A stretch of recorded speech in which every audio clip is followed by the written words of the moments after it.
Welcome back to The Explainer. Today, we're unpacking exactly how a newly independent India engineered its entire economy right from the ground up.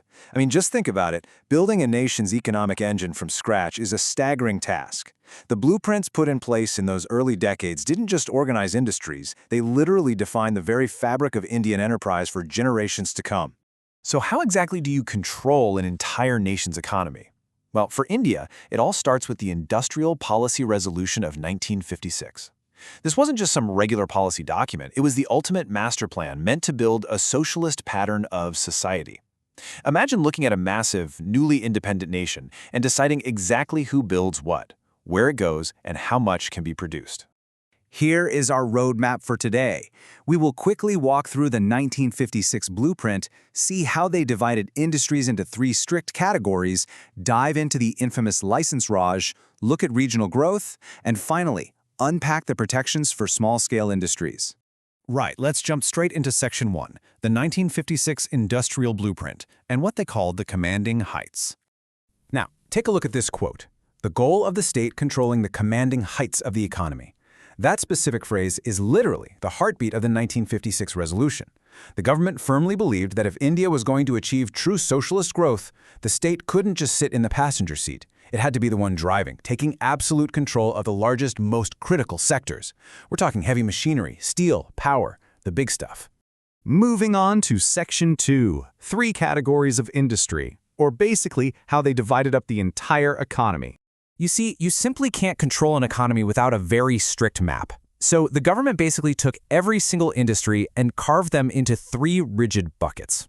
Category 1, that was the state's absolute monopoly. Think railways, arms, atomic energy. Private money simply wasn't allowed here, period. Then you had Category 2, which was a bit of a hybrid. The state would take the lead in starting new units, but private players were allowed to step in and supplement the effort. And finally, Category 3 caught everything else, leaving whatever was left over to the private sector.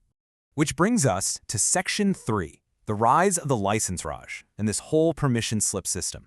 Now you might be thinking, okay, falling into Category 3 meant a free market paradise for private businesses, right? No way. Not even close. Welcome to the license Raj. Under this incredibly strict system of state control, absolutely no new industry was allowed to be established unless you obtained a license directly from the government.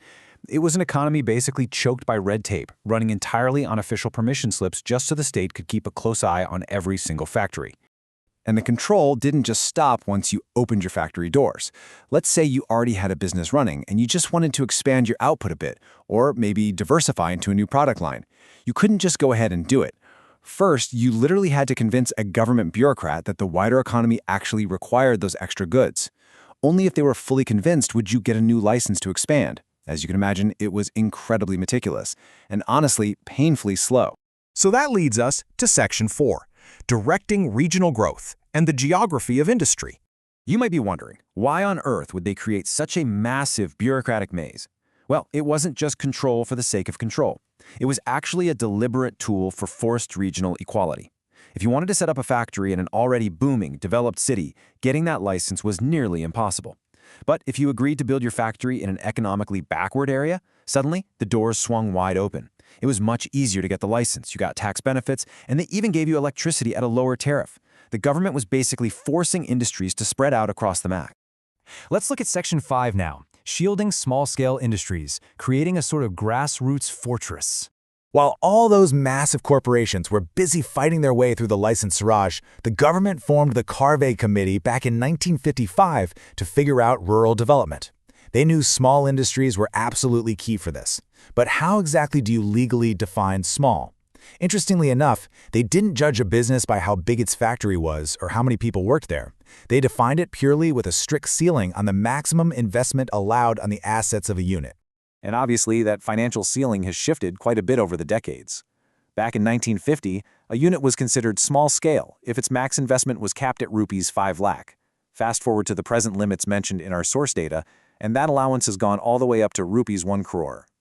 The baseline obviously had to shift with inflation, but the core philosophy, that stayed exactly the same. But why go through all this trouble to define and shield them in the first place? Well, primarily because these smaller setups are highly labor-intensive. They rely heavily on human hands rather than massive automated machines, which makes them absolutely vital for generating mass employment. The downside, of course, is that they are highly vulnerable.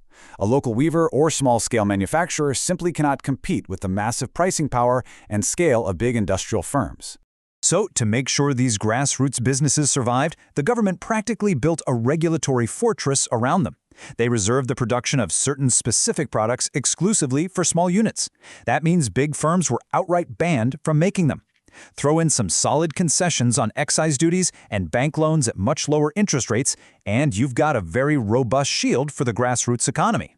From the state trying to control the commanding heights, to the suffocating red tape of the license raj, all the way to those protective walls built around small-scale workers, this was a highly intricate, heavily managed blueprint that completely defined an era of the Indian economy. So as we wrap up this explainer, I want to leave you with one final thought to ponder. How do the long-term effects of heavy state control really compare with the undeniable benefits of grassroots protection? Think about it. Thanks for joining me, and keep questioning how the blueprints of the past shape our world today.